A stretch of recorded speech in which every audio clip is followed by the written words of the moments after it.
आप देख रहे हैं पीजी वर्ल्ड न्यूज। प्रयागराज में 31 अक्टूबर को देश भर में लौह पुरुष सरदार वल्लभ भाई पटेल की 148वीं जयंती मनाई जाएगी। स्वतंत्र भारत के महान दूरदर्शी राजनेता, प्रशासक होने के साथ साथ वे प्रतिष्ठित वकील, बैरिस्टर तथा भारतीय राष्ट्रीय कांग्रेस के वरिष्ठ नेता भी थे। पटेल उन कुछ एक महान नेताओं व स्वतंत्रता सेनानियों में से एक हैं जिनके न सिर्फ आज़ादी से पहले के बल्कि आज़ादी के बाद के योगदान को भी भुलाया नहीं जा सकता। आज़ादी मिलने के बाद सरदार पटेल ने पूरे राष्ट्र को एकता के सूत्र में पिरोने में सबसे महत्वपूर्ण भूमिका निभाई। उन्हें भारत का लौह पुरुष तथा भारत का बिस्मार्क भी कहा जाता है। वल्लभ भाई पटेल की जयंती को देश में राष्ट्रीय एकता दिवस, नेशनल यूनिटी डे के तौर पर मनाया जाता है। वह एक मजबूत, अडिग और दृढ़ संकल्पित व्यक्तित्व के धनी थे। चलिए आपको बताते हैं कि आखिर क्यों वल्लभ भाई पटेल के नाम से जुड़ा है लौह पुरुष और सरदार शब्द। किसने कहा था लौह पुरुष? स्वतंत्रता और विभाजन के पश्चात भारत के सामने एक अन्य बड़ी समस्या रजवाड़ों से संबंधित थी। गांधी जी ने पटेल से कहा था कि रियासतों की समस्या इतनी कठिन है कि आप अकेले ही इसे हल कर सकते हैं। साहसिक कार्य व दृढ़ व्यक्तित्व के चलते महात्मा गांधी ने सरदार पटेल को लौह पुरुष की उपाधि दी थी। उन्हें भारत के बिस्मार्क के रूप में भी जाना जाता है। और दूसरा है कि कैसे जुड़ा नाम के साथ सरदार। तो उन्होंने 1928 में हुए बारडोली सत्याग्रह में किसान आंदोलन का सफल नेतृत्व भी किया। बारडोली सत्याग्रह आंदोलन के सफल होने के बाद वहां की महिलाओं ने वल्लभ भाई पटेल को सरदार की उपाधि प्रदान की थी। गांधी जी उन्हें बारडोली का सरदार कहकर पुकारते थे। इसी के साथ आज सरदार वल्लभ भाई पटेल की जयंती के अवसर पर अपना दल के कार्यकर्ताओं ने प्रयागराज में सरदार वल्लभ भाई गेस्ट हाउस में सरदार वल्लभ भाई पटेल की मूर्ति पर माल्यार्पण कर उनको श्रद्धांजलि दी।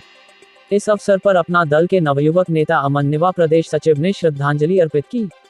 साथ ही मौजूद रहे भानु प्रताप पटेल, जिला अध्यक्ष नागेंद्र पटेल, पूर्व सांसद जमुना प्रसाद सरोज, राष्ट्रीय सचिव मसूद अहमद, कार्यकर्ता रवि नंदन यादव, कार्यकर्ता आदित्य सिंह पटेल, सलमान अली कार्यकर्ता के रूप में सभी उपस्थित रहे। और प्रयागराज की अहम हस्तियों में से एक अनुग्रह नारायण सिंह भी रहे मौके पर मौजूद।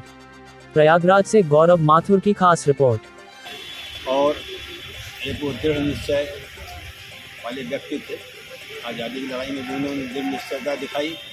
और जब देश आज़ाद हो गया, इस देश को बनाने में, इकट्ठा करने में, क्योंकि यहाँ पर उस समय 564 राजा महाराजाओं का राज था और अंग्रेज चाहते थे कि वो तो मजबूरी में लेके जा रहे थे कि ये किसी तरह ये बिखरा टूटा रहे, कि उसको उन्होंने उनको गृहमंत्री बने और उनको ये चले जाता है कि उन्होंने देश की जितने भी राजा महाराजा थे सबको इकट्ठा करके एक सुदृढ़ भारत बनाया, एक भारत बनाया, जिसमें आज हम लोग रह रहे हैं और गर्व करते हैं कि हमारा देश जो है एक बड़ा देश है।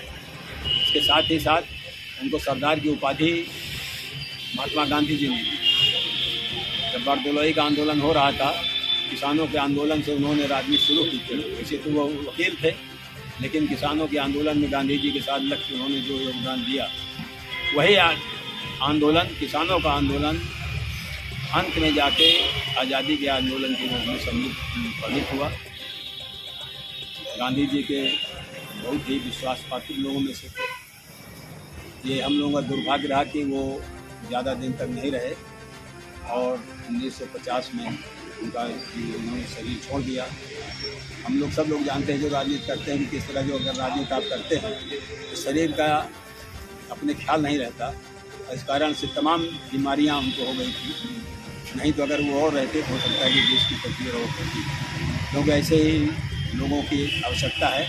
आज तो उनको सभी अपनी तरफ खींच रहे हैं, लेकिन वास्तविकता में वो एक सैद्धांतिक व्यक्ति और गांधी जी के परम आदर्शों में, चाहे वो ग्राम स्वराज का रहा हो, पंचायती राज का रहा हो और लोकतंत्र का रहा हो, उसमें दृढ़ता के साथ जो है देश के साथ खड़े रहे और उन्होंने जो है देश की अभी जैसे कि आपने कहा कि सरदार वल्लभ भाई पटेल जी के वक्त में और आज के वक्त में राजनीति में कितना फ़र्क आ चुका है?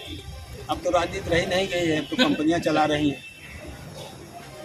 जब देश आज़ाद हुआ था, जब पहले हम गुलाम हुए थे तो कंपनी आई थी, कंपनी के बाद अंग्रेज आए।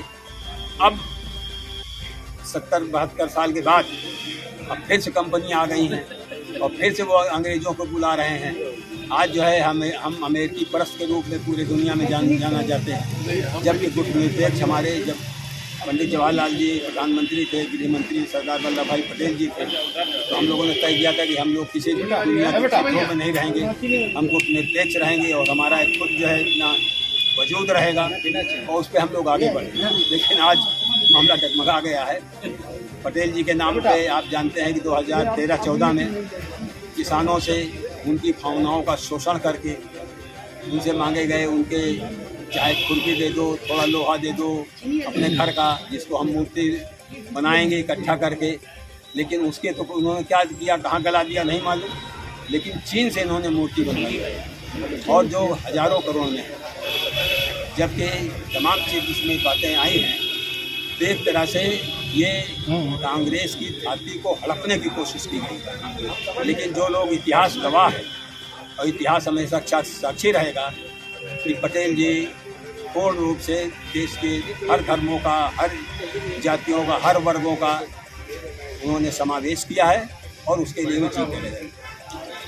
आपका पूरा परिचय? मैं अनुग्रह नारायण सिंह।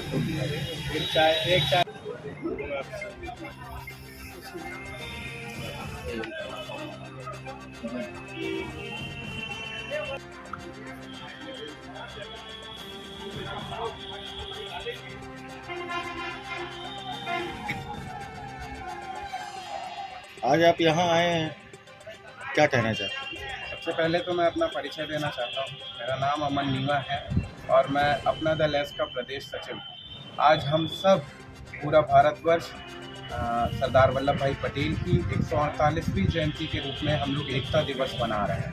इस एकता दिवस में जैसे कि आप सबको पता है कि सरदार वल्लभ भाई पटेल जो कि 562 रियासतों को खंड भारत जब बटा हुआ था उसको अखंड करने वाले वो एक महापुरुष थे। उन्हीं की जयंती के अवसर पर आज सभी अपना दल के लोग और सभी पूरा भारतवर्ष आज कहीं ना कहीं एकजुट होकर के एकता दिवस मना रहा है।